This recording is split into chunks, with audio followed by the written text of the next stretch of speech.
So let's then turn to interest rates and Jay Powell speaking again today before Congress. Today it's the Senate Banking Committee. I mean, in the view of the banks, I guess damned if you do, damned if you don't. You get low rates. There are some advantages for them in terms of what's going on with assets, et cetera. On the flip side, that net interest margin is not looking great for them. What are we going to hear from Powell today?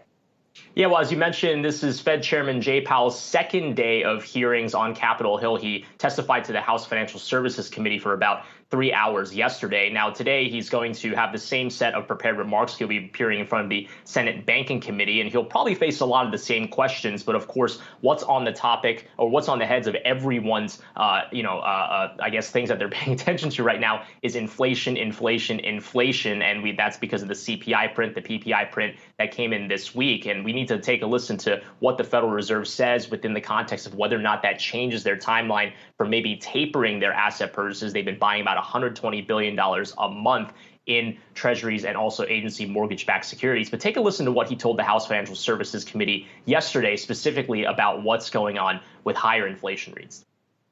Right now, of course, inflation is not moderately above 2%. It's well above 2%.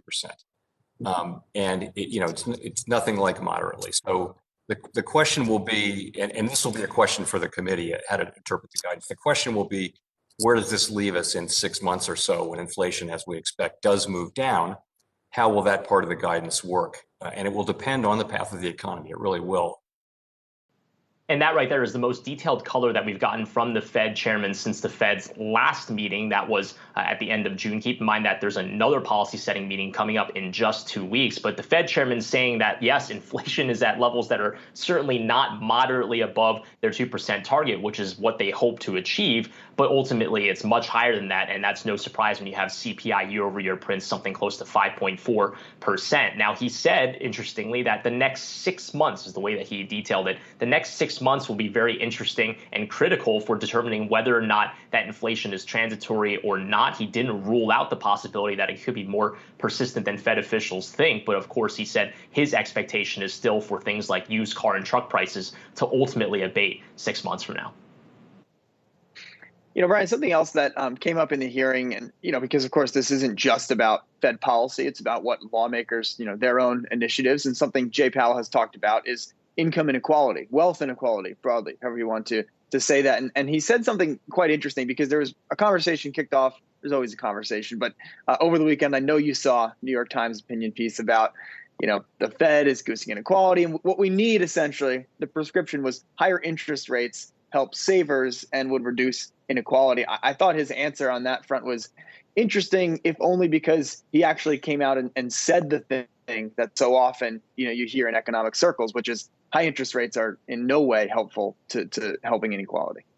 I have to say, broadly speaking, this was a hearing where Powell looked more relaxed than he has in previous hearings. But when you kind of got to that question, which I believe came from Richie Torres of New York, you can see that he kind of got a little bit more uppity in terms of wanting to respond to that New York Times op-ed, which, as you mentioned, from Karen Petro, which mentioned the idea that maybe the Fed having low interest rates is exacerbating inequality. Now, the Fed chairman said for his part that when he goes out to communities and speaks to specifically low and moderate income households, that the first thing they say is never, hey, you need to raise interest rates to help us out here. In fact, if anything, he argues that, actually low interest rates help them because they can keep their households afloat by being able to take advantage of cheaper credit. Now, of course, he didn't necessarily say that the monetary policy has no bearing on inequality in this country. But he was saying that inequality is not the Federal Reserve's mandate. And he subtly hinted at the idea that when it comes to redistributing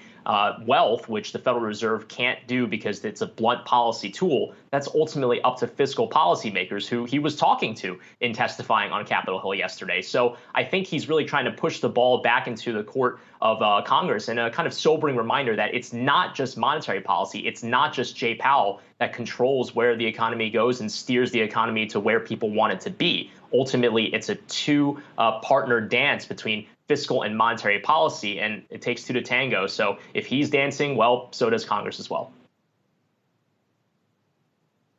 And I guess another undercurrent of that line of questioning, Brian, is Powell's time at the Fed. I mean, he is up for renomination at the end of this year. And I mean, I sort of wonder here, it's a crucial couple of months for him, whether he's going to be renominated. And you sort of wonder if this line of questioning is setting up for progressives to say, he doesn't have the bona fides that I want in the next Fed chair. It absolutely is. And this is a fascinating dynamic where you have a Democratic controlled Congress. But on the other hand, you have a lot of Republicans rallying to Chair Powell's support. Obviously, Chair Powell was nominated by President Trump to head the Fed, but he was a member of the Board of Governors during the Obama administration. And as you mentioned, his term as Fed chair will be up in February of next year. And you have a lot of Republicans saying they support him because if there were to be some change, it would be for someone that would be more progressive than Powell himself, who by affiliation is a Republican. There is some discussion about maybe having someone more progressive like a Lael Brainerd to replace him. But of course, that would be something ultimately for the more progressive wing of the Biden administration to decide, not for the moderates. So what's really interesting is that this debate is likely to heat up. It's kind of early on. It's July. And again, his expiration isn't until February. So there's still some time for the Biden administration to work through that. A lot of buzz on Twitter over a Prospect article from Robert Kuttner yesterday saying that the administration is likely to replace him. But I just want to point out that it was the same person at the Prospect who had originally reported that Lael Brainerd was going to be the Treasury Secretary. Obviously, that didn't happen because Janet Yellen ended up being the ultimate pick. But of course, these things move a lot. It's not to say that the reporting is bad. It's just to say that timelines can change. We're a little bit of a ways out, so it's not necessarily certain that they'll replace him. But again, it is certainly a debate that not just those on Capitol Hill, but more specifically those inside the White House need to work through in the coming months. We'll know when we know, I guess. And we should keep in mind, by the way, for today's hearing that Sherrod Brown is the chairman on that committee, that Senate Banking Committee. And of course, Elizabeth Warren is on the committee. So certainly there will likely be more questions in this regard in terms of income inequality, one would have to guess.